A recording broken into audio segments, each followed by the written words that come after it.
बिस्मिल्लाहिर्रहमानिर्रहीम। अस्सलाम वालेकुम। आज हम बनाने वाले हैं फ्रूट कस्टर्ड रेसिपी, जो बनाना बहुत ही आसान है, बहुत ही करीमी और डिलीशियस बनकर तैयार होता है और इसका टेस्ट बहुत ही ज़बरदस्त है।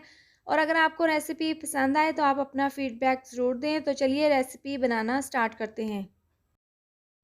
सबसे पहले एक कढ़ाई में 1 लीटर दूध डालकर हम इसको अच्छे से बॉईल कर लेंगे और जब तक दूध में बॉईल आएगा तो हम कस्टर्ड वाला दूध तैयार कर लेंगे। तो दूसरे बर्तन में हमने हाफ़ कप दूध लिया है और इसके अंदर 2 चम्मच हम कस्टर्ड के डालकर इसको हम अच्छे से मिक्स कर लेंगे और इसको हमने अच्छे से मिक्स कर लेना है ताकि इसमें गुठलियाँ ना बने। और इस तरीके से हम इसको अच्छे से मिक्स कर लेंगे और कस्टर्ड वाला दूध हमारा तैयार है। दूध में अच्छे से बॉयल आ चुके हैं तो हम एक दफ़ा इसको अच्छे से हिलाकर अच्छे से मिक्स कर लेंगे और इसको हम 2 से 3 मिनट तक इसी तरह से पकने के लिए छोड़ देंगे।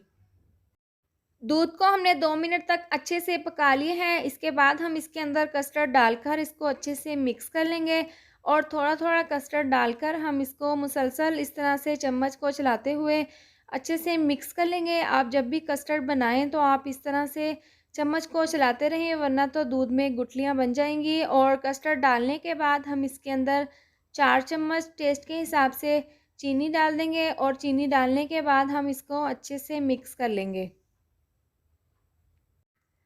कस्टर्ड को हम 7 से 8 मिनट तक अच्छे से पका लेंगे। और अगर आपको मेरी वीडियो पसंद आती है तो आप इसको लाइक और शेयर करें और अगर आपने अभी तक मेरा चैनल सब्सक्राइब नहीं किया तो आप इसको सब्सक्राइब कर दें। कस्टर्ड को पकते हुए 7 से 8 मिनट हो गए हैं और ये बिल्कुल बनकर तैयार है। नीचे से चूल्हा हमने बंद कर दिया है और हम इसको इसी तरह से एक साइड पर उतार कर रख देंगे और ये ठंडा होने के बाद मज़ीद गाढ़ा हो जाएगा और जो हमने फ्रूट इसके अंदर डालने हैं वो हम काट लेंगे। कस्टर्ड अच्छे से ठंडा हो गया है और तमाम फ्रूट्स हमने काट लिए हैं। फ्रूट्स में हमने केले, सेब, स्ट्रॉबेरी और अनार लिए हैं। आप अपनी मर्ज़ी से कोई भी फ्रूट इसमें डाल सकते हैं। तमाम फ्रूट्स हम बाउल में डाल देंगे।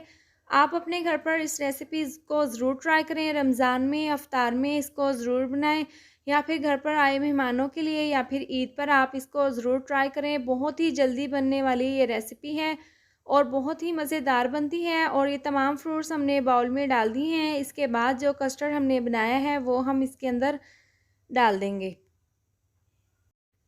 फ्रूट्स में कस्टर्ड डालने के बाद हम इसको अच्छे से इस तरह से मिक्स कर लेंगे और मिक्स करने के बाद इसके ऊपर हम डाल देंगे किशमिश और इसको हम 1 घंटे के लिए फ्रीज़र में रख देंगे ठंडा होने के लिए। फ्रूट कस्टर्ड को फ्रिज में रखे हुए 1 घंटा हो गया है और ये खाने के लिए बिल्कुल तैयार है। बारीक कटे हुए बादाम और पिस्ते काट कर हमने इसके ऊपर अच्छी सी गार्निश कर ली है और इसका टेस्ट बहुत ही ज़बरदस्त है। आप अपने घर पर इसको एक बार ज़रूर ट्राई करें। उम्मीद करती हूँ आपको मेरी मज़ेदार सी रेसिपी ज़रूर पसंद आई होगी। तो ये थी हमारी आज की वीडियो। अगर आपको मेरी ये वीडियो पसंद आई हो तो इसको लाइक और शेयर करें और अगर आप चैनल पर नए हैं तो इसको सब्सक्राइब भी ज़रूर कर दें और साथ दी हुई बेल को भी प्रेस कर दें ताकि मेरी आने वाली हर नई वीडियोस का नोटिफिकेशन आपको मिलता रहे। अल्लाह हाफ़िज़।